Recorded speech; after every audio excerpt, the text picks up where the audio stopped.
And then you definitely want to stop the share right now, as far as me welcoming everybody and then you starting things off, and then you can just hit screen share again. Is this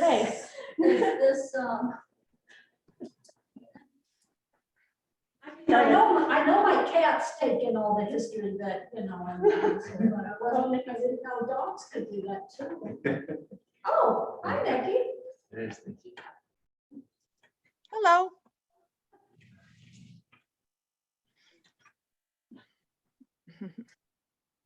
Nikki, I caught up with Granville the other day. Oh, perfect. Okay, that's great. Yeah, I'm glad you did. Thank you.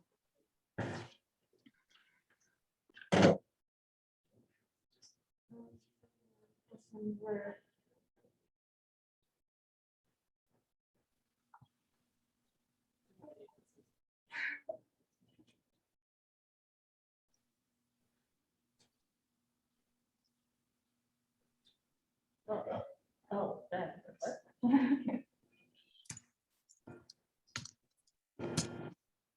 Only 3 minutes slow. Yes, that's positive. Yeah. I think we're.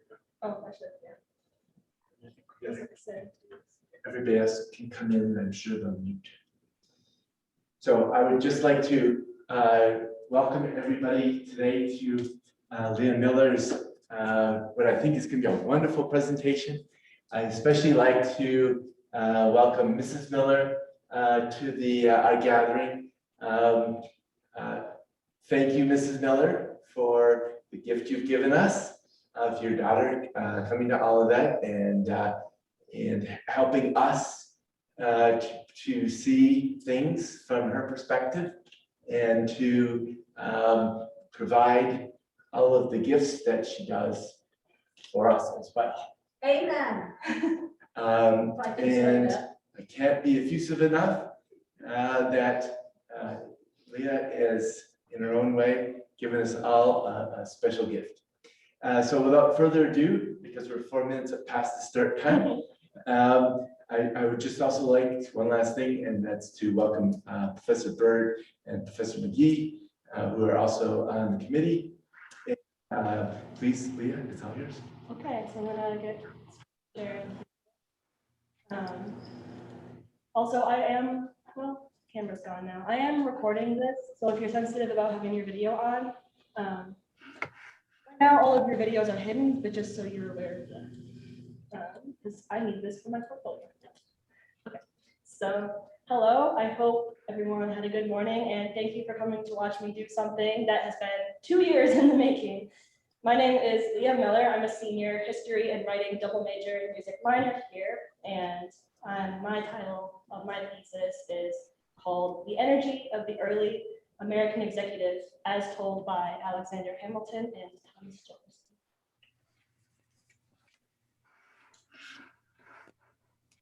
There we go. Okay, under no circumstance would I be standing up here presenting a project this big on the early American executive had it not been for the play Hamilton.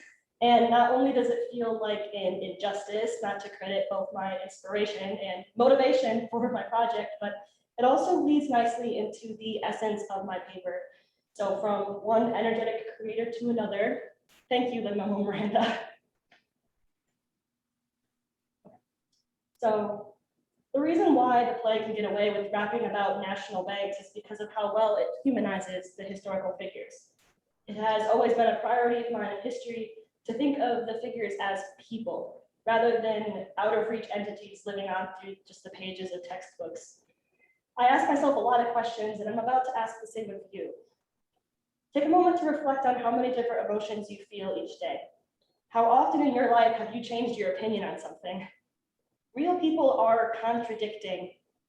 Real people are at some point just as emotional, erratic, and lacking in common sense as they can be brave, strong, and inspirational. They were not an exception to this. I'm gonna be real here for a second. I may not be the best history major when it comes to memorizing facts and regurgitating information, but that's only if you expect that to be all history majors can be. Because as much as the field needs those people, history is also the longest story ever created, and that's exactly what I love about it. I could study this my whole life and still not feel qualified to stand up here and talk about this, but, and that's why it's important I make clear the perspective I took for my project. Although my research is on American politics, I do so with emphasis on the evolution of the involved people, not whether any political agendas, bills, or laws, or anything of the like were or are valid. I do not draw any comparisons to the present within my paper, and I will probably not have much of an answer for questions asking me to do that. So please keep that in mind while thinking and listening for questions. My target audience is not seasoned political scientists who spend their whole life researching one section of my paper, but people willing to join me on my journey exploring and evaluating the beliefs of two people who shaped our country. So now that all of that's out of the way, why did I choose Hamilton and Jefferson? Okay, so now that that's okay, aside from the fact that I find Alexander Hamilton to be a fascinating person, him and Jefferson were obvious figures to compare. They were political rivals and people whose philosophy on human nature and politics directly opposed each other. Have you ever met somebody in your life who you fundamentally could not agree with? It was like that. Throughout their life, they'd meet anywhere from the cabinet floor to assailing newspaper articles to cordial dinner bargains. In my paper, I explore some of the more energetic topics the two men were engaged in. So, the mansions of the minds, an introduction. Because I focus on the effectiveness and consistency of their beliefs about politics, rather than the effectiveness of politics themselves, I spend a lot of time reflecting on the two men's core beliefs. This isn't there isn't a good way to go about history without putting words in people's mouths, but I will outline some of the basic early observations I draw in the first section of my paper, beginning with Hamilton. The easiest description of Hamilton would be that he was energetic and passionate. He threw himself wholeheartedly into everything he did and always seemed to exceed the amount of work expected of him. He used his brain to bring about concrete products and results for the American people. My thesis revolves around the word energy, and I use it both to describe Hamilton and his desire for a strong central government. Which brings us to my theory on the Hamiltonian perspective. It is well known that he wanted a powerful national government. He was called a monarchist in an Anglophile, and I won't refute or confirm those accusations. I've read quite a few primary sources, and man, does he unabashedly say some things that would support those theories. But I do have a theory of my own. I believe that Hamilton thought that by allotting more power to the government, that it would be less likely to spiral into corruption and tyranny. Power begat stability, and perhaps a measure of predictability as well.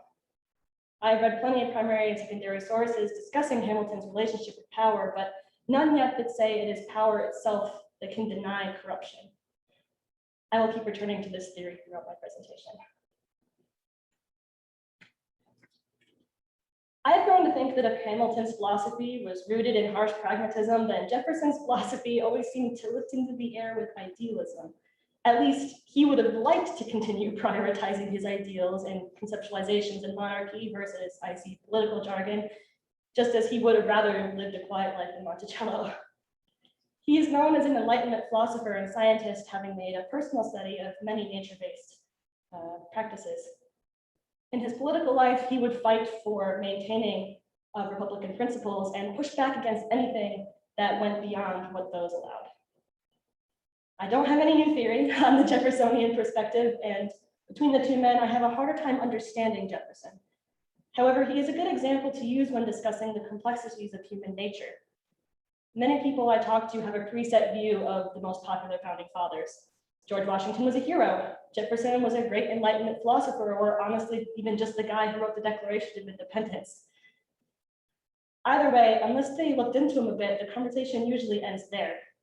It comes down to the fact that Jefferson was not just a philosopher, he was a careful politician. And despite him carrying the legacy of a heightened thinker in popular culture, he wasn't immune to political drama and controversy. To imagine him only as a worldly scientist sitting in Monticello is to ignore the bulk of his life he spent in public office.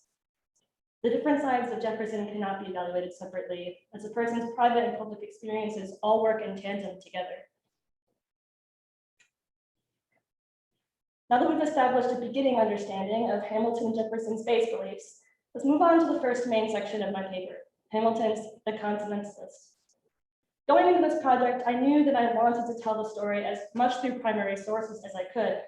I also wrote mostly chronologically, except when drawing comparisons between the two sections. There were 6 Continentalist essays, the first published on July 12, 1781. These essays are crucial to our evaluation of Hamilton because they are some of his first essays relating specifically to his ideal national government. He writes these 2 years before the Revolutionary War ends and 6 years before the start of the Constitutional Convention. His main focus, building a powerful and reliable national government. If it is too weak at first, it will continually grow weaker. The ambition and local interests of the respective members will be constantly undermining and usurping upon its prerogatives till it comes to a dissolution. Hamilton advocated prerogative and implied powers within the Constitution his whole life, but he isn't just advocating more power. He is saying that if central government is too weak, then the powers of others will undermine its authority until it becomes obsolete. In other words, the executive power must have power to subdue the abuse of it. In Hamilton's 4th essay, he further discusses strengthening the government in the context of taxes, particularly relating to American credit. Remember, the war is still going on. Years later, post-war, post-ratifying of the new Constitution and establishing of the new government, Hamilton's first action as first Secretary of Treasury is his report on public credit. 9 years later, he was already laying the groundwork for what he believed integral to the nation's success. The purpose of credit is to establish monetary trust between the government and its people, but also the nation and other countries. Without credit, Hamilton believed America would not earn the respect of foreign countries, therefore depreciating the command the government had in the global sphere. Building the nation's credit was a way to bolster the central government's authority. These observations are telling of his foresight and energy he poured into his work, but also of his stubbornness. He believed he knew how to build the perfect government, even though he would be forced to make compromises along the way. The last thing I want to address regarding Hamilton's Continentalist essays is more about his character than his political ideas, particularly his opinion of the American people. I feel like people use the words generalization and assumption to mean the same thing, but I wonder if Hamilton felt the same way. On one hand, he believed in using history and reason to evaluate and act in the most effective manner, but he disliked people who made fast assumptions. He trusted his own mind and education, but perhaps not so much when it came to citizenry. His advocacy for a strong central government was spurred by his belief that the average person could not make the difficult decisions necessary to lead themselves without a unifying force. I want to end the section by reflecting on a more poetic passage from the essay to pay homage to his roots. Hamilton, while he was still a child in the West Indies, would write prose and poetry with beautiful, sweeping lines, and then later would apply similar talents to Elizabeth Schuyler. It serves to remind us that although he was a fiery political force, he was equally a sentimental, emotionally family man in his private life. Happy America, if those to whom thou hast entrusted the guardianship of thy infancy know how to provide for thy future repose, but miserable and undone if their negligence or ignorance permits the spirit of discord to erect her banner on the ruins of thy tranquility.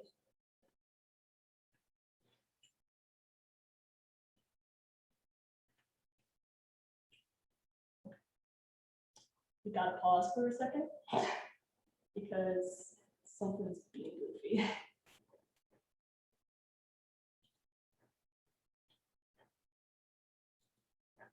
Not totally sure why this is being goofy.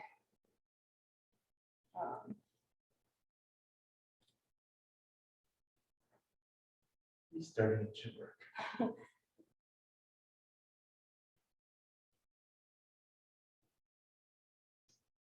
I created categories when I was doing this so I could minimize things, and I think that that's what's goofing. So I have to unminimize them. Sorry about that, everybody. Technical difficulties. We love the age of online worlds. Things were much simpler back then in the 1800s when they didn't have to worry about PowerPoints. Well,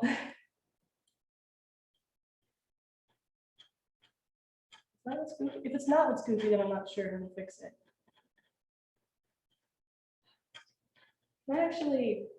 I hate to do this, but sorry about the little bit of a blip of unprofessionality, guys. There's in all my effort of preparations, if the presentation doesn't save before when I said it saved, then problems arise.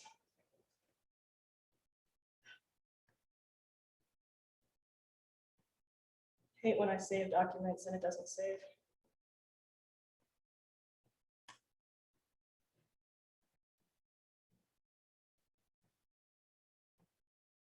Which is what happened with the other slide when it was kind of goofy. I have to open your email so I can open a new presentation. It should be actually. I'm not screen sharing, so. Yeah. A little bit into it by technology. For but sure. not mine. It's okay. Yeah.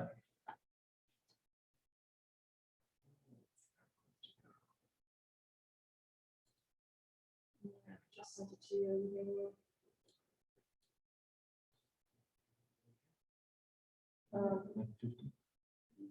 No, Should be 12:30. 12:30. just refresh.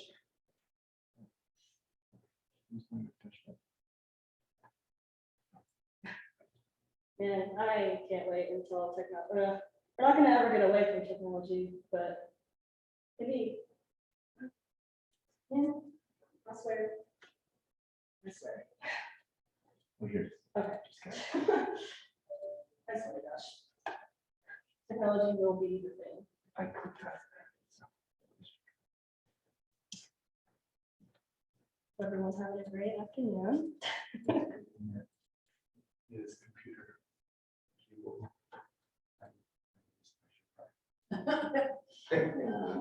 All right. I just hate this stuff. I hate technology. It'll be the bane of my existence. See, this slide was good. I had it fixed and all already. All right, I gotta go back to screen sharing here. Screen share. All right.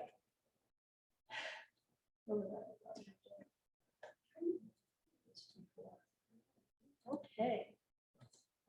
All right, and we're back. And I know for confidence that my end slides will be back because now we're on the correct updated presentation. All right, so coming back to me with it. So now we're going to talk about Jefferson's time as the Virginia governor. Okay. All right, so Jefferson served as governor of Virginia for 2 terms from June 2nd, 1779 to June 3rd, 1781. It wasn't his first time working in politics, though. Previous to this, he served in the House of Burgesses, the Second Continental Congress, and the House of Delegates. He served as governor around the same time as Hamilton's Continentalist essays were being published. It was also during this time that he met young James Madison, who would later become one of his most fervent allies against what he would call an oppressive government. Part of him hesitated to take on the position, whether it was because of self-doubt or because he longed to retire at Monticello with his family. This inner debate is a common one with Jefferson, leading me to believe that he had a stroke of indecisiveness. A couple years later, it would take George Washington, James Madison, and Alexander Hamilton to convince him to accept the appointment of the first Secretary of State. The position of Virginia governor did not hold much power at the time. The governor could not veto legislative bills and had to work with an 8-person Council of State.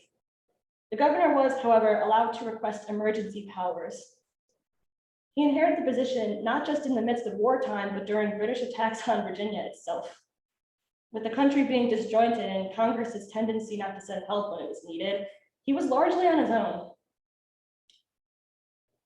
Jefferson's time as Virginia governor taught him harsh lessons of the challenges of executive power and what can happen when both there was too little or too much of it. One of the most shocking things he did as governor was draft a bill of attainder in May 1778 for Josiah Phillips, a man who had been terrorizing the people and vandalizing property for the British. The bill gave a date for Phillips to turn himself in by, and if he failed to do so, he would be automatically considered guilty. By putting the bill forward, he withheld the rights that Americans were fighting for, as stated in the Declaration of Independence. However, he deemed that the damage done by allowing Phillips' movement to flourish outweighed the ethical qualms. It may have been a small-scale issue, but it's the first instance of Jefferson exercising heightened executive power that he would later criticize Alexander Hamilton for. It highlights the complexity of his character, but also explains why later Jefferson does not deny the need for prerogative power. I won't get into details of what became the situation here, but it's worth noting that the state of Virginia was, on its own, very against strong government. Jefferson avoided exercising other prerogative actions, knowing that the people may not accept his reasoning, and it prevented him from doing more during his time in office. Okay. One of the big hitters of my project I spent a lot of time on, the Constitutional Convention. The convention, yeah, is a massive topic, so I focus specifically on Hamilton's famous speech during it. I used Madison's notes of the convention as my reference, as they are the most thorough records that we have. Hamilton was a phenomenon. He lived in a time swelling with revolutionary thinkers, and yet somehow managed to shock even them with his massive amounts of writing. His 6-hour speech at the convention was no exception, so let's kind of unpack some of the highlights there. Although Hamilton was active in the war as George Washington's secretary and ghostwriter, he would still have been considered young and relatively inexperienced during the convention. This is something Hamilton grappled with his whole life. He hated being underestimated. He claimed to be younger than he was when he first got into the colonies, so that when he was in college, he wouldn't appear as if he was behind in life. He was known for his eruption of thought and rhetoric, but he prefaced it with large amounts of research and learning, as well as careful listening to what other people said. At the convention, almost a month had passed before he stood up and gave his performance. Now, the convention took place over the course of 5 months, and this wasn't the only time that he spoke. It was, however, his official declaration of what he thought the new government should look like. I want to read the following quote from Madison's notes because I think it sets the stage for Hamilton's presentation well. "The states sent us here to provide for the exigencies of the Union. To rely on and propose any plan not adequate to these exigencies merely because it was not clearly within our powers would be to sacrifice the means to the end." Hamilton accosts the resolutions other representatives presented here. Many members hesitated to deviate too far from the Articles of Confederation, unsure of how much power they had. Hamilton demands that they do more. I think their hesitations outline even further Hamilton's point that they would need to allot certain powers within the Constitution, but also make it known that they had power to act in situations outside of what was immediately written. In this case, the emergency was the creation of a new constitution and form of government. Hamilton believed there were 5 central things necessary to support and maintain a reliable national government: active and constant interest in supporting it, love of power, habitual attachment of the people, force, and influence. I must say those particular statements are quite Machiavellian in their essence, a comparison I personally found deeply interesting throughout my research, but I couldn't work into my actual paper. Another thing Hamilton stressed was that the national government must be more powerful than the state governments, or else the conflict would breed disunity. Throughout his speech, he consistently circles back to the executive, advocating an increased power. It is also no surprise that people, including Jefferson, called him a monarchist. He not only advocated parts of the British system, but at points brought up serving for life and even hereditary positions. Give all power to the many, they will oppress the few. Give all power to the few, they will oppress the many. Both therefore ought to have power, that each may defend itself against the other. This is one of my favorite Hamilton quotes and probably one of the most famous, both for the way it reads and because it's a good representation of how I view his politics. Hamilton's answer to conflict and corruption was taking strong action or instigating strong legislature.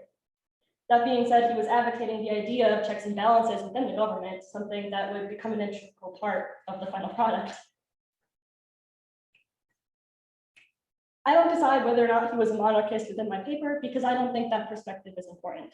Rather, why did he openly propose resolutions that he must have known the convention would hate? If he thought they would be open-minded, he must have at least known the public would detest it.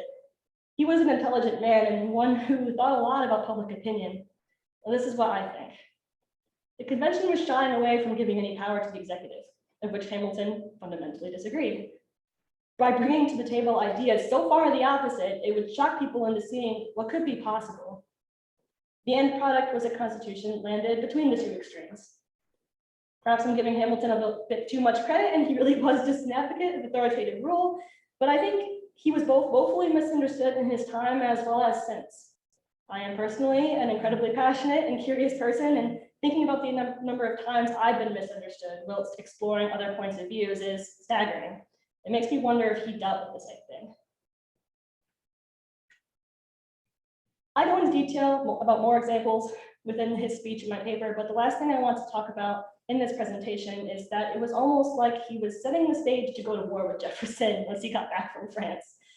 Of course, it wasn't intentional, but it's impressive how opposite their views are. Let's read the quote. As to the executive, it seemed to be admitted that no good one could be established on Republican principles. Was not this giving up the merits of the question? For can there be a good government without a good executive? Jefferson would consider himself a man of Republican principles and advocating of a Republican government. Here, Hamilton explicitly states that there cannot be a good government on the principles Jefferson would later employ. After the convention, when Jefferson received the notes from Madison, he, no doubt reading that, along with statement after statement, preaching about British principles, and panicked. Who was this man trying to ruin American liberty? So we spent a lot of time talking about some of the writings of Hamilton, so it's only fair that we talk about one of the biggest things that Jefferson wrote, which are the notes on the state of Virginia. It is impossible for the emotions arising from the sublime to be felt beyond what they are here, so beautiful an arc, so elevated, so light, and springing as it were up to heaven. The rapture of the spectator is really indescribable. I chose to use Jefferson's notes on the states of Virginia as an illustration of not just his early political philosophies, but as an evolution of his character and the risks he took. The manuscript, which would later be a book, was written over the course of the years between 1780 and 1785. It was originally Jefferson's answer to French diplomat Marquis de Barbé-Marbois on behalf of Virginia.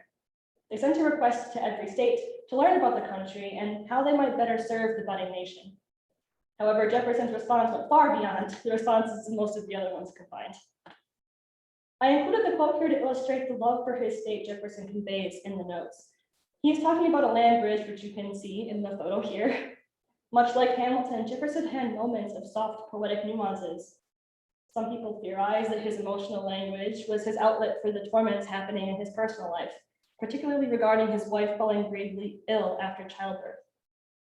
His private struggles might be a part of the reason why he found himself writing more poetically than politically. The notes are different than most of his other writings, and many historians claim that the document was a rare insight into Jefferson's true beliefs, and either praise or berate him based on what they think. This document is a great example of the complexities in Jefferson's nature, and we shouldn't take one quote and assume he believed it his whole life. Historians don't seem to agree on whether Jefferson wanted to publish the document or not. Again, there probably isn't a black and white answer because that's not how people are. When he first wrote them, he claims to intend them only for the required parties and people close to him, which he expressed in a letter to Giovanni Fabbroni on May 23rd, 1785. It is here that we see Jefferson, talking in third person, expressing that he doesn't want them made public, fearing that his talent might not be enough to overshadow any errors or defects he made. Hamilton always seemed to have an unwavering faith in himself that made him appear arrogant. Did Jefferson doubt his abilities or beliefs, or did he doubt whether they should be known now? The next letter I look at is one addressed to James Madison on May 11th, 1985, a week prior to the one to Giovanni. In this letter, he expresses his intention for it to become an educational tool for university students. It is not unfathomable that shared information differs between who you're talking to. Madison was a longtime trusted friend of Jefferson, so it is probable he would be more honest with him. Jefferson writes, I wish to put it into the hands of the young men at the college, as well as on account of the political or physical parts, but there are sentiments on some subjects which I apprehend might be displeasing to the country, perhaps the assembly, or to some who lead it. He was aware of the controversial topics becoming weapons against him, the biggest being harsh statements against slavery in the Union. I think that he was not so much opposed to publishing a document that he was intent on publishing it at a time that it would make the biggest difference. Jefferson was still in France at this time, but as soon as he received a letter from Madison notifying that the convention had begun, he began the official public printing of it, speeding up the process by sending contractual agreements with the document to the publisher. Jefferson was a thoughtful person. Adams would warn Jefferson of people who spent their lives fighting, writing, and engaging themselves in every aspect of liberty, and applauded Jefferson for thinking for us all. To say that Jefferson was silent in the face of revolution is to forget that he drafted the Declaration of Independence, but he did tend to stay silent during debate. At a glance, this would seem like an inconsistency, but I think the opposite. Where Hamilton seemed to plan ahead to every possible scenario, Jefferson stayed more rooted in the present. He was a calculating politician, and when he did choose to speak his mind, he wanted it to carry weight. Historian Betsy Airfield put it better than I can when she wrote, "Historians and others have fought mightily to keep their primarily rational, emotionally detached Anglo-American Jefferson and uninfatuated by the French at the origins of the American political tradition. We ought to assume that he was just as unlikely to act without reason as Hamilton."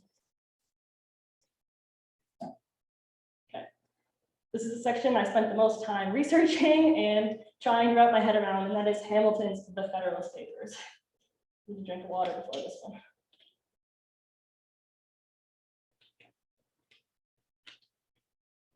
Federalist Papers are probably some of the most important documents that we have from the Revolutionary period. They are a collection of 85 essays written by Hamilton, Madison, and John Jay over the course of several months, the first being published on October 27th, 1787, under the pen name Publius.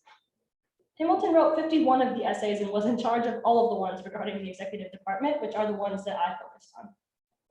The purpose of them was to defend the Constitution created at the convention to the American people so that it would be ratified by the individual states. We will be evaluating Hamilton based on his argumentative prowess, as he is defending a document that was not wholly his.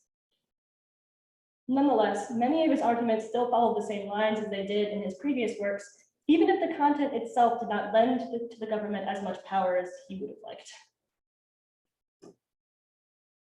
His first order of business was to convince the American people and their state governments that the presidential position they created would not dissolve back to a monarchy. He did so through arguments both about human nature as well as comparisons to the governor of New York. One of his first issues he defends is regarding term limits. Let's read the quote. "As on one hand, a duration of 4 years will contribute to the firmness of the executive in a sufficient degree to render it very valuable ingredient in the composition. So, on the other hand, it is not enough to justify any alarm for public liberty." The governor of New York at the time served a term of 3 years.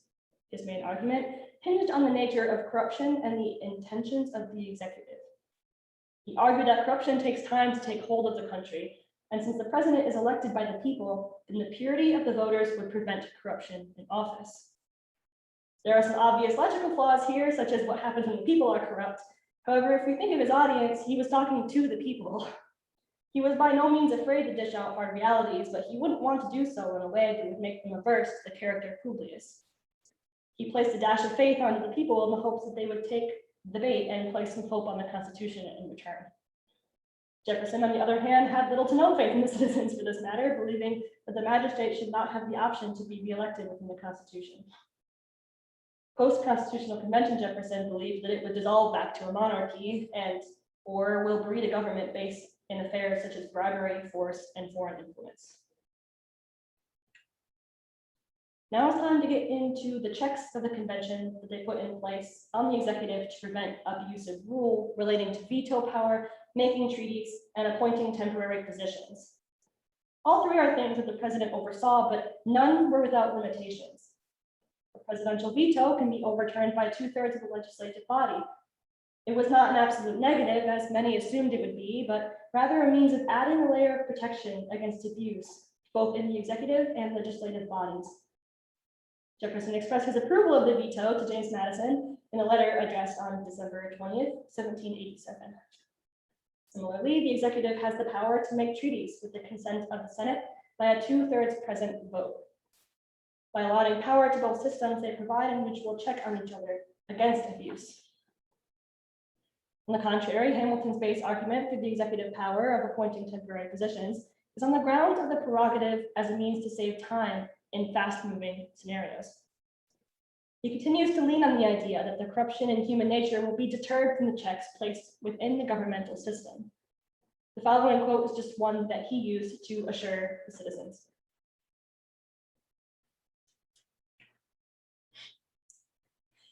It must indeed be clear to a demonstration that the joint possession of power in question by the President and Senate would afford a greater prospect of security than the separate possessions of it by either of them.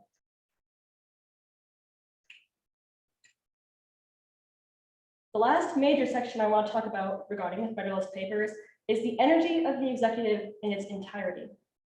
Even in the Federalist Papers, Hamilton does not hesitate to stress the importance of a powerful central government. Much like its requirements for good government, he includes here a list of ingredients for an energetic executive: unity, duration, adequate provision for its support, and competent powers.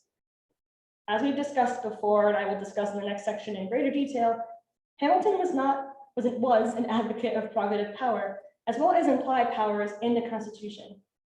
His argument being that if the president should be able to act alone in unforeseen and unpredictable situations, that it demands immediate attention. He didn't just say that energy in the government would protect against evils, but the lack of energy would cause it. To him, energy and government were two pieces of clay twisted together to mold to any situation.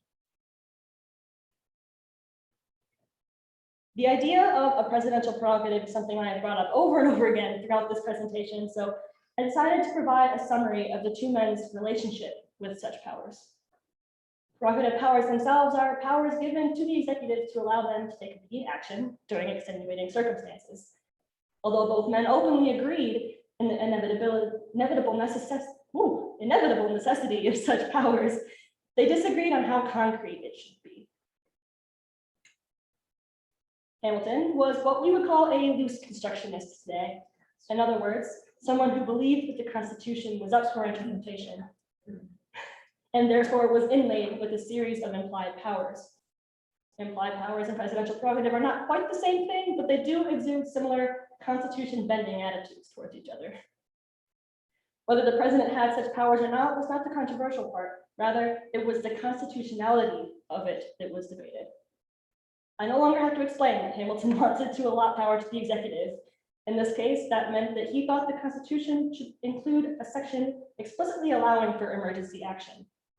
This is important to note because it raises the possibility of prerogative actions being deemed right in the court of law versus an outright breach of constitutional authority. Jefferson, on the other hand, was known as a strict constructionist. He recognized the necessity of prerogative options, but firmly opposed them ever being added to the Constitution. He believed prerogative action was illegal under any circumstance, and that the president could not fall on the Constitution to save him after exercising it. Instead, the president would be expected to go before the people and ask forgiveness or appeal. The Constitution for him appeared as a social contract between the executive and its people. Breaching it would mean opening yourself up to the judicial judgment of those people. He was afraid to dress presidential prerogative up in fancy wording within the document itself, for fear it would dissolve into an overbearing government, and then a monarchy. There ought to be inherent punishments to deter the magistrate from making frequent use of it. There was also the problem of not being able to define unpredictable emergencies. How would clauses outline the moral guidelines that presidents would have to follow when the whole point of presidential prerogative is to give wiggle room to the magistrate in unpredictable or even unprecedented situations? Whether a given proposal was constitutional or not will forever be a matter of political controversy and debate, particularly relating to prerogative. Next, we will evaluate both men's actions and responses related to one of the first acts created under the new government, Hamilton's report on public credit. For the purposes of this presentation, I chose one topic in which to evaluate Hamilton and Jefferson's executive views in action: banking, particularly the constitutionality of it.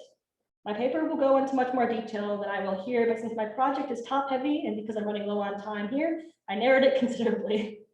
I chose this topic because not only was it one of the first things Hamilton did as Treasury Secretary, but also because it was one of the first highly controversial bills. Funny how they went hand in hand. The government was new and everyone had different opinions on how blurry those lines were. Before proposing the creation of a national bank, Hamilton drafted and created the Bank of New York. Although it was originally requested of him by Angelica Church and Jeremiah Wadsworth, he acted faster when he saw that a different group was drafting a similar bill, but with provisions that he opposed.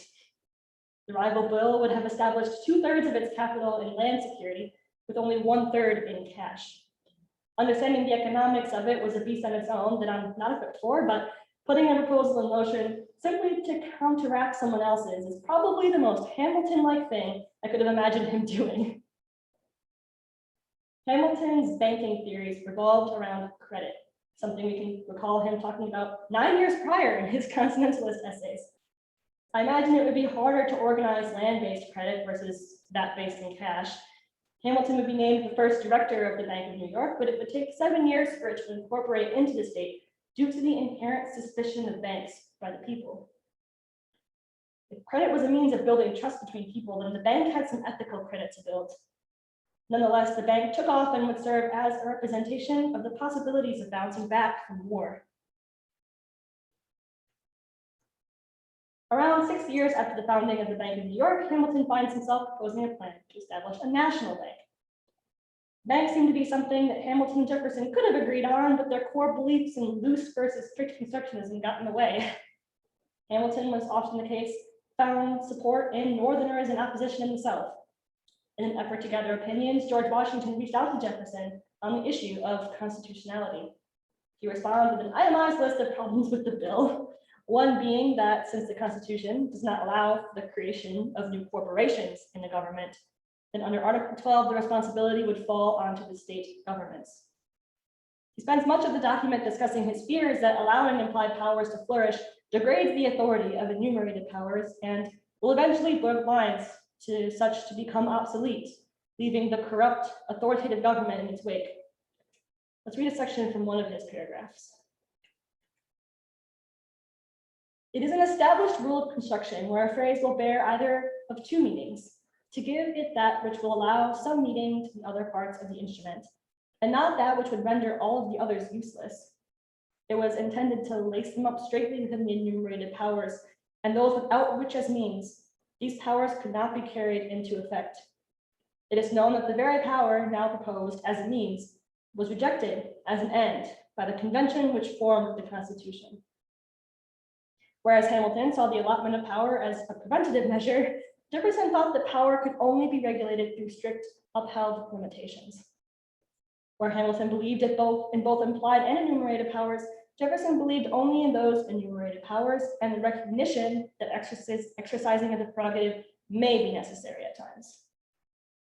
The difference is that prerogative is not easily justified in the court of law within the Constitution. Hamilton lost that battle. However, implied powers are a different story, meaning that potential workarounds could chip away at the government from the inside. Washington also reached out to Hamilton for an official response on the same concern, to which he responded with a document at least 9 times longer as Jefferson's, elaborating on some points we've already mentioned, as well as bring up the idea of not just implied powers, but resulting powers, meaning powers caused through the result of something. He seemed to place implied powers nearly as high as expressed ones, and therefore saw no one constitutional reason for why the executive could not erect a national bank. Hamilton did not see the government as being a train fixed on 2 tracks running parallel together, but rather a tree whose trunk sustained it while its branches reached out for a direction that would provide the most good to the Union. Let's look at one final quote from Hamilton. Every power vested in a government is in its nature sovereign and includes by force of the term a right to employ all the means requisite and fairly applicable to the attainment of the ends of such power, and which are not precluded by restrictions and exceptions specified in the Constitution, or not immoral, or not contrary to the essential ends of political society. George Washington will sign the bill approving the creation of the National Bank. For all his oppositions with Hamilton, Jefferson will make much of use of Hamilton's policies. He will not only keep the National Bank during his presidency, but he will also utilize his presidential prerogative to buy the Louisiana Territory, albeit he accepts the risks of the consequences on his own terms. I do not think this makes him a hypocrite, but once again, a calculating politician. If anything, it is a testament to him that he would not avoid action just to cling on to spite. Okay. Felt appropriate towards the end to close by saying a few thank yous of my own to some of the people who helped me along the way. This project was far outside of my wheelhouse, and I would not have been able to do it had it not been for their support. To Lin-Manuel Miranda, who won't ever hear this, but thank you for helping me learn to love my country's history and all of its controversial drama and inspiring me to want to learn more about it. Thank you to Dr. McGee and Dr. Bird for serving as my committee members and giving me confidence in navigating this frankly quite intimidating academic endeavor with scholarship poise and pride. Thank you to Dr. Henrichette Kreitzer, my writing major advisor, for both encouraging me and telling me how it was all these years and believing that I could do what I've set my mind to do during my time at Olivet. It's because of your help that I could become the person I am today, capable of taking on a project like this.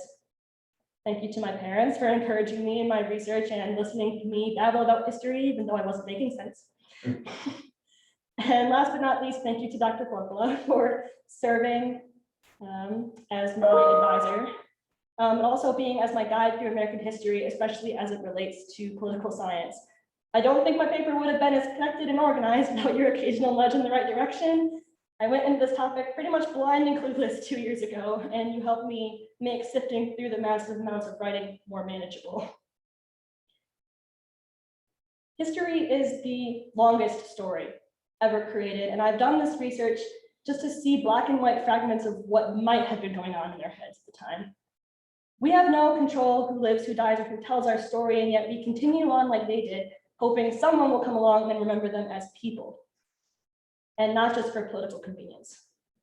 For my part, I want to continue learning and find moments of silence to spend with history, whether that's here or abroad. It is an intimate thing us historians do, prying into the lives of people who could no longer stop us. History has its eyes on the world right now, and I want to remember the story. Thank you.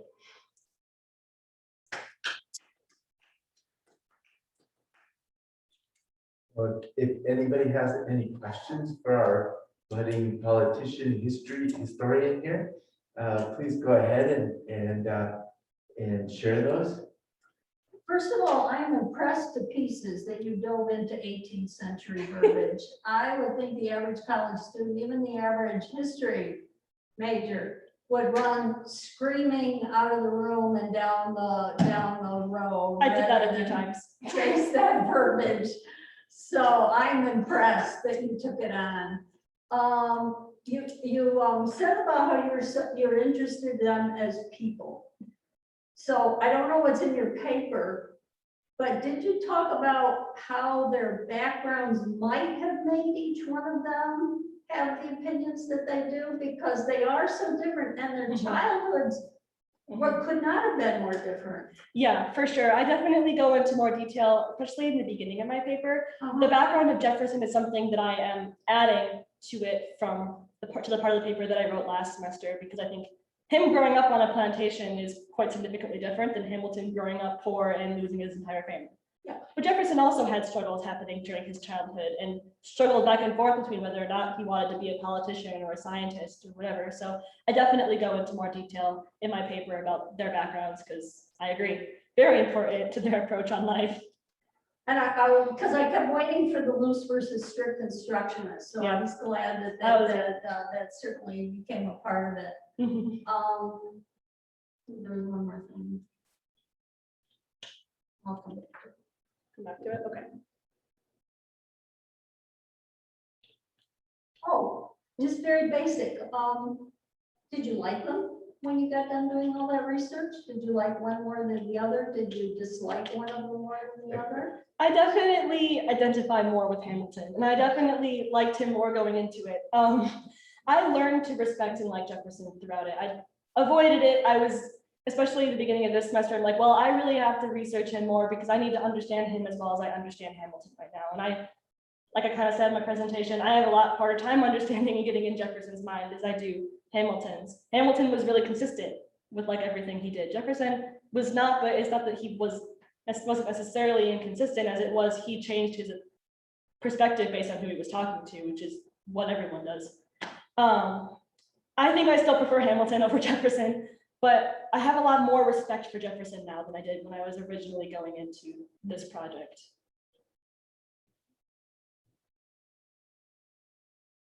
Look at the owl, because that's where my eyes go for the Zoom people.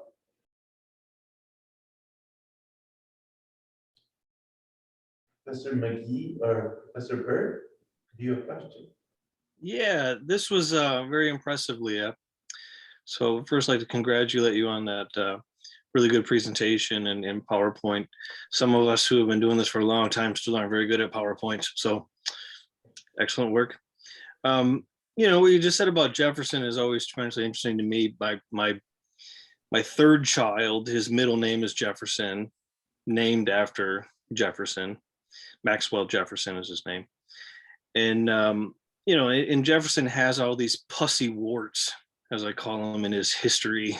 You know, it's just, it seems like because he's of two minds. He's the man, as you said, of philosophy, cultivating high ideal of the Enlightenment, while at the same time stuck in the muck and the mire of early American history and the ugly and brutal reality of what America is, and in many cases still is.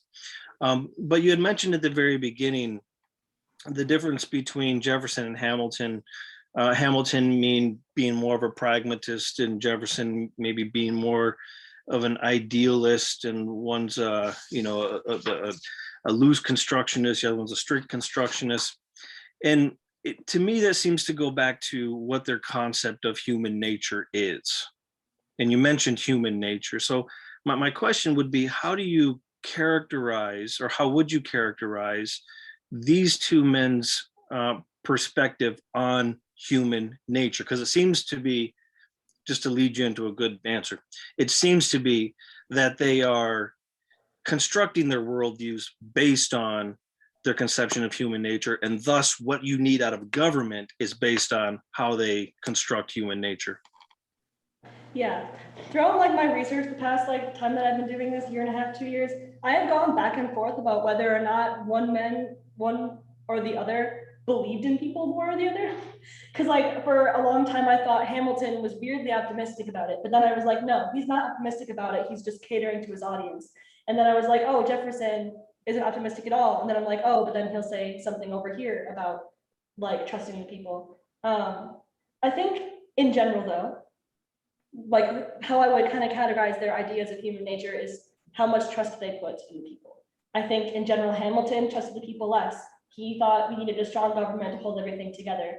Jefferson, I think, was a little bit more trusting apparently, because Well, which people are you talking about for Jefferson? Because you've got slaves, you've got Native Americans.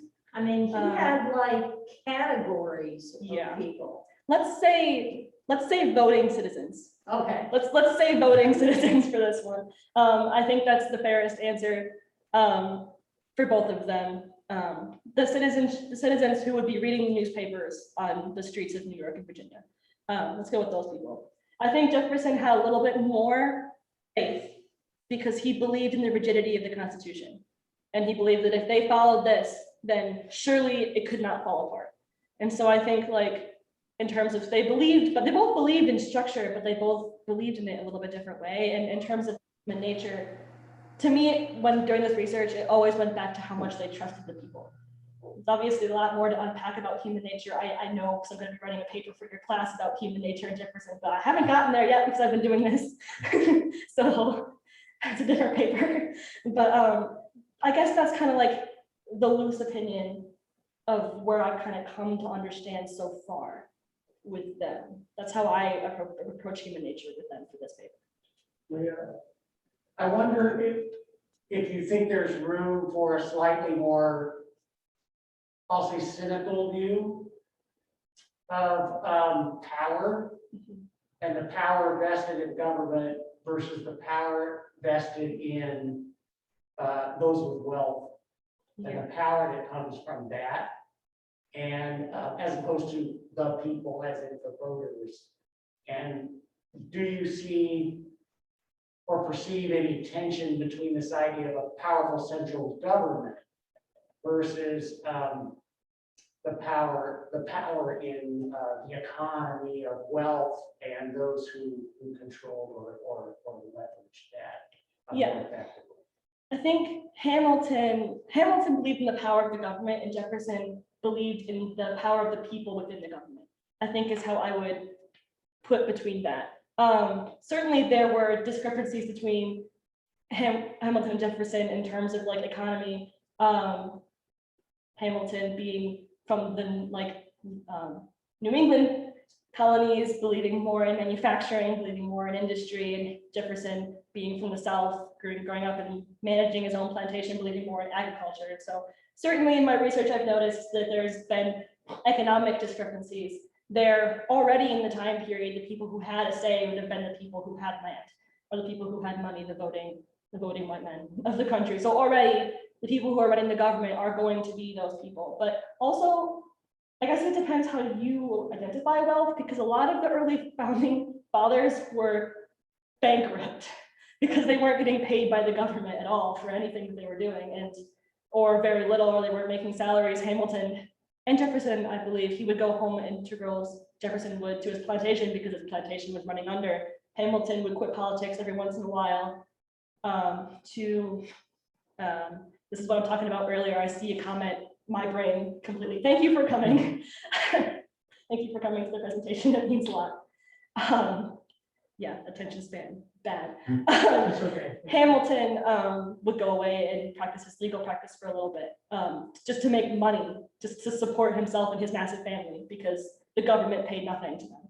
And so the economics of it, I avoided because it was hard enough for me to wrap my head around politics in this time period. I haven't done a ton with like the economic bits of it. I'll be talking about it a little bit when I dig into public credit, some other facets of his public credit bill within my paper. But the nuances of the economy, I just am incapable of understanding in the time frame that I have. So I kind of avoid some of the subtle things. And again, when you think about it, Jefferson's concept of a farm is much different than somebody in Massachusetts' concept of a farm. Mm-hmm. So his agriculture thing was a little bit, Yeah. not quite. Thank you for your thoughts. Yeah. Thank you for your question. Leah, I'll just say, you did such a wonderful job on this. I don't think any of us are surprised by that, but just to support, I mean, great project. I mean, I feel like just sitting and talking with you for another couple hours, I'm sure some of us could about just digging into this because it's so cool. But great job on it, well written, well presented, all of that. As a historian, I really appreciate your heavy use of primary sources and reading their words, and I know that you've pored over them. You've not just read them, but kind of poring over them and really thinking and rethinking them.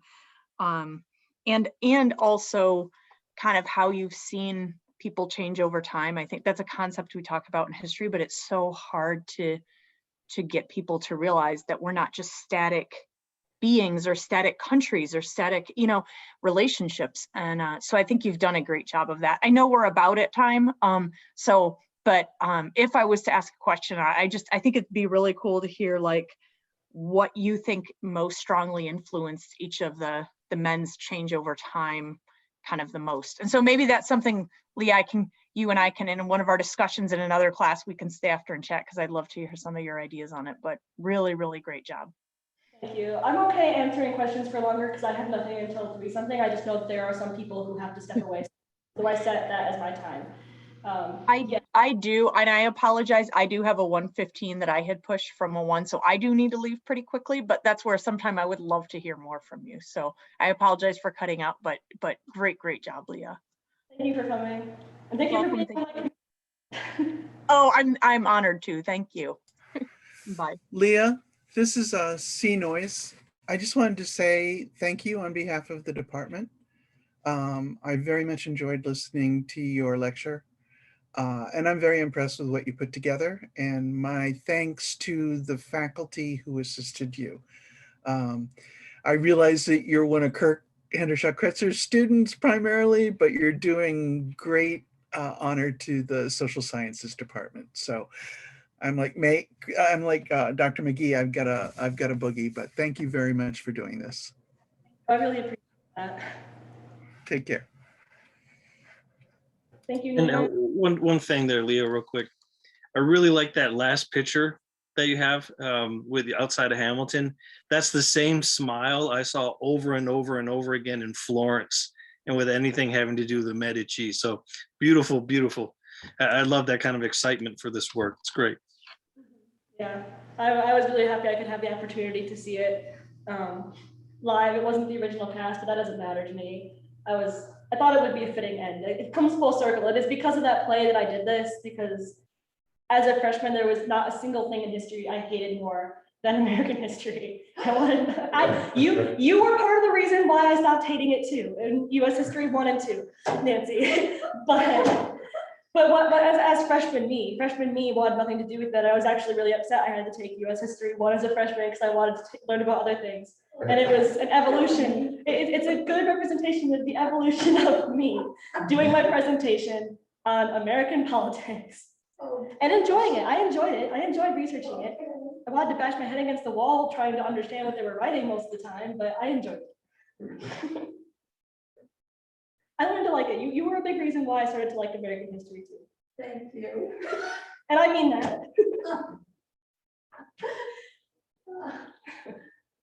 Okay, well, I gotta get to class. Well, thank you very much. Thanks, Leo. Thank you, Leah, wonderful job. Thanks, Thank Leah. you. That really was really good. Thank Really, really good. One of the best ones I've ever. I'm glad. I thought I was here as part of a master's thesis defense. Yeah, Oh, no. so, I think so. No, I don't think I deserve quite that much credit. This topic is massive, but yeah. Thank you, everybody, for coming, and thank you, Mrs. Miller, once again. And thank you. Yes, thank you for coming and supporting me. I'm gonna go ahead and hit the stop button. Stop recording. Yep. You want to stop. Okay.